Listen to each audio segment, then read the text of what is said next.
Aku mau nanya satu lagi nih Pak, menurut Pari sendiri, Indonesia ini udah siap nggak sih untuk kehadiran AI ini di Indonesia nih?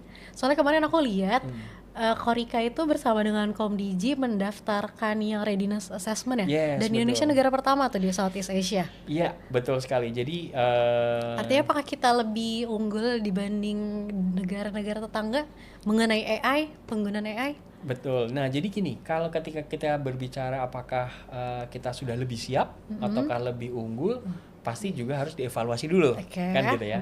Nah, tapi satu hal yang pasti adalah Indonesia adalah negara pertama di Asia Tenggara yang sudah melakukan evaluasi, Iya, aku ya baca kan? tuh. Nah, apakah evaluasinya siap atau tidak?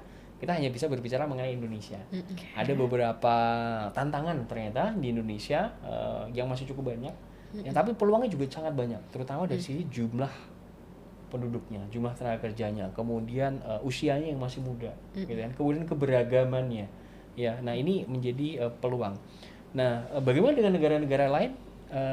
Mereka belum dievaluasi, gitu kan. Nah jadi Indonesia ini adalah negara pertama yang sudah kita lakukan evaluasi atau readiness assessment terhadap kesiapan AI. Nah akhirnya memang perlu di follow up nih, bagian mana yang perlu kita perbaiki, bagian mana yang ternyata memang sudah bagus nih, kita sudah siap untuk AI-nya sendiri. Walau bagaimanapun memang AI ini perlu literasi digital. Iya sih, Nah, setuju sih. literasi digital di Indonesia kita harus bicara bahwa masih heterogen, gitu kan? Sehingga dengan kehadiran AI di Indonesia pasti ada kelompok masyarakat yang kemudian bisa memaksimalkan produktivitasnya jauh dari yang sebelumnya.